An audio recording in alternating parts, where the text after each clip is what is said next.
I'm still a gear nerd at heart, and I still get really excited about the next piece of gear which is coming into the studio. Howdy everybody, welcome back to Sunday Coffee, Guitars and Tones. This is the end of the week and this is the show where we just hang out and talk about all things coffee, rock and roll, yeah, and guitars and tones and all that good stuff. As my cup says today, good coffee, good rock and roll, and it is food for the soul. Cheers guys. I always love this time of the week because I just get to chill out and just talk to you guys about, you know, gear and stuff like that.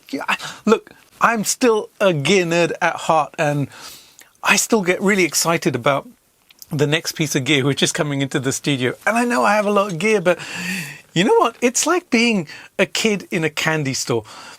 And even if your mum or dad buys you a huge bag of candy, you still want to sample other stuff.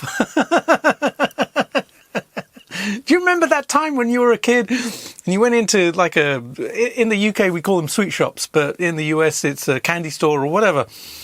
And you were looking around, and even if you had a huge bar of chocolate, which was this big at the time because you were yay high, you know, you still wanted something else, right? It wasn't enough. That's what I liken guitar and amp addiction to, to be honest. It's not like, you know, shooting up cocaine or drugs or anything like that. You know, it's not like that. It's like being in a candy store. It is fun. It gives you a little bit of a high, but a fun high and a legal high. And then you want the next hit, man. I'm sure a lot of you guys can relate to that.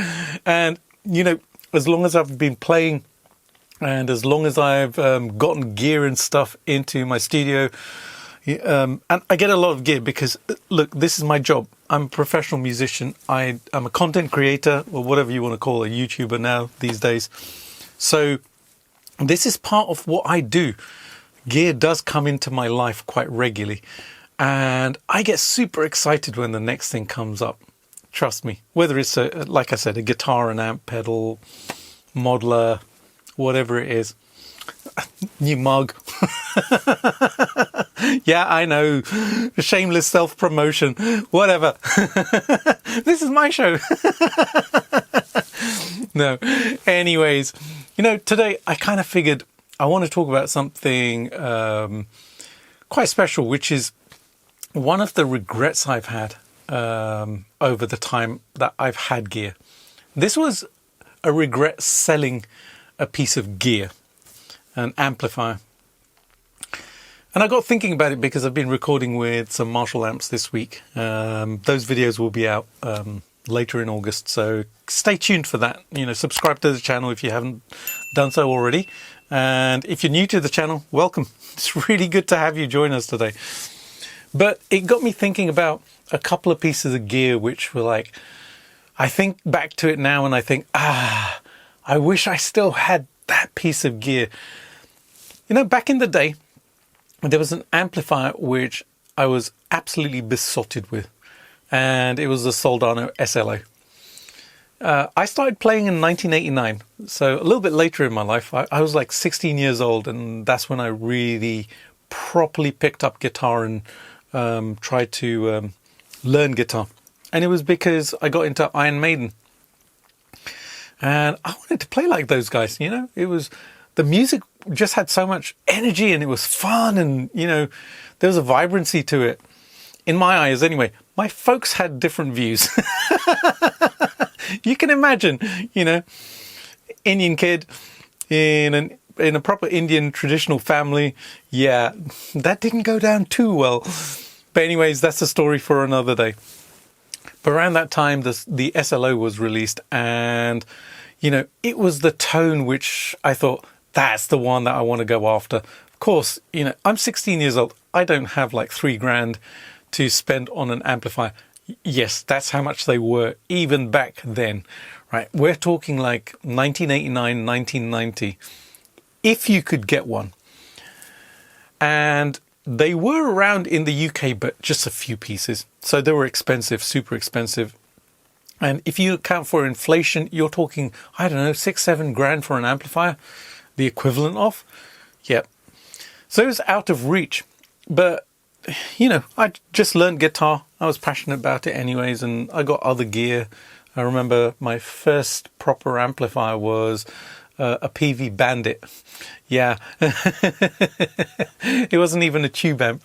I can't remember what my first tube amp was. Maybe it was this piece of gear. It might have been, actually. So anyway, some years later, we're talking probably early 2000s, I finally get round to buying a proper tube amp. But it wasn't an amplifier, it was a preamplifier. So I'm checking eBay, and a Soldano SP77 preamp comes up. And it's the Soldano thing. I get really excited. It's within financial reach by this stage. So I bought it. And it arrives. And I plug it in. And I'm really excited. And I'm like, yeah, it's kind of okay.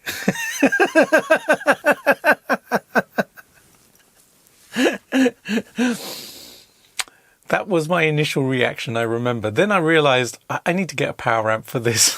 And eventually I did. I got a Marshall power amp when it was this huge monoblock amp, like power amp. It was about this big and yay high, and like it weighed as much as my car. Seriously, it was so heavy. But I got it, plugged this Soldano into there. Previously, I'd just been plugging it into a Pod 2.0. I'll explain that in a second. I know people are like, what? But there was method to the madness. Anyways, I plug it into this power amp, put it through some speakers, and it's there. The power amp is obviously contributing to the whole thing. And there was that glorious Soldano tone. Now, the reason that I didn't plug it in properly initially was because I'd already bought a Soldano Supercharger GTO. This was the OG version. That's another regret that I have, because both of these pieces of gear, I sold them. Yeah. But anyways, I'd been using that through the Pod 2.0, then the SP77 came up and I bought that, and I thought I could do the same thing. I could just run into the preamp, run into the Pod 2.0, use that for my kind of power amp kind of thing, and then I'd get the sound. But it just didn't do the same thing as the Supercharger GTO pedal. But anyways, through the power amp, wow, glorious sound. And I built up a little rig. It was an SP77, it was a TC Electronics G Major, and this Marshall power amp. And it sounded great. And I played it for a while. I was actually in a rehearsing with the band, actually. We didn't do any gigs, but I was in a Van Halen tribute band for about 5 seconds. And that was a lot of fun. And that's the rig I used, actually. I used the SP77, and coupled with the TC Electronics G Major, fantastic. I had all my delays, reverbs, modulations, etc.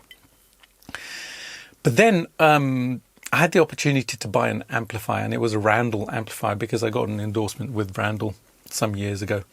No longer have it. This was like early 2000s when I had this.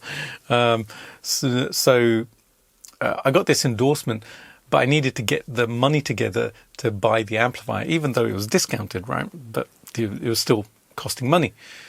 So I sold the SP77, I sold the Supercharger GTO, I hung on to the G Major, and I sold the power amp as well. And it was in order to fund the purchase of the amplifier. And the amplifier turns up, and it's a great amplifier. I enjoyed playing it for quite a while. I toured with the RM100. I still have it. It's not working at the moment because it's a little bit fragile. This amplifier turned out to be a tiny bit fragile in some areas. It needs fixing. I'll get round to it at some point. I don't really use it anyway, so it's not an urgent job or anything like that. But like I said, I toured with it. great sounding amplifier. Really enjoyed using it and owning it and playing it. But some years later, you know, I'm going through eBay and looking at SP77s, and I'm thinking, oh, I missed that. I missed the preamp. There's a couple reasons why I missed the preamp. Firstly, the tone. Yeah, it's the Soldano thing. But I sold it for a little bit more for, you know, more than I'd purchased it for. I probably purchased it for about 200, 250. I sold it for about 350. So I'd made a little bit of money on it. Same thing with the Supercharger GTO pedal. I bought it for like £200 back in the early 2000s. I'd sold it for maybe about 350 or something like that. Maybe a little bit more than that. So I'd made some profit. But then, like 10 or 15 years later, when I checked the prices, they had skyrocketed. That's what the regret was. I was thinking I should have held on to these pieces of gear because, you know what? They're worth like about 2 or 3 times what I sold these pieces of gear for. And I was like, ah. But you know, when you only have a certain amount of gear and when you want to buy new gear, you just do it. You sell the piece of gear because you want to fund the next piece of gear. But it is a regret. 2 reasons: the sound, you know, and also the price. Damn it, I could have made a huge profit on it, but it's no big deal. You know, I enjoyed playing it when it was here, or well, not here, but when I had it, when I was living in London actually. But I always chased after that sound. I was constantly chasing after the SLO tone. And it was like a little bit of an obsession of mine. Whatever I played, even though I owned the Randall, you know, when I got my amp models, like the Line 6 models that I had, the pods and stuff like that, the first amplifier I would dial in would be the SLO. That's the first one I would choose, it's the first one I would try, and the first preset that I would create. So, yeah, I should have hung on to it for that reason, because I was so obsessed with that whole SLO thing. Anyways, fast forward a little bit more, and I built my own SLO30 from a kit from my friends at Ross Amp. So I have that tone in the studio now. And it's quite fascinating because my taste in amplifiers has actually expanded now. I love a lot of different amplifiers. You know, I'm really digging the Marshall JCM 800s at the moment. I've got 2 in the studio, which my buddies over at Marshall had sent me. I have the Studio Classic, which is down here, and I also have the Modified series, which is just an absolute 100-watt beast of an amplifier. Love playing that one. Love playing the little one as well. It's just incredible amplifier. So my tastes have varied over time, but you know, it always feels great going back and playing that Soldano tone, whether it's through the Axe effects, whether it's through another amp modeler that I get, whether it's through an SLO pedal. You know, I have one of the Soldano SLO pedals, the dual channel ones, and it always takes me back to that time when I was chasing that tone and that gear. And that was a really good time, actually. It was a fun time. And yeah, good memories from it. I'd love to know which piece of gear you guys coveted back in the day or even now. So leave a comment and yeah, let's talk about this, because I'm sure we all have memories, right? Alrighty, guys and girls, that is my story for today. Yeah, man, maybe one day I'll get an SP77 again and put it in the studio. Who knows?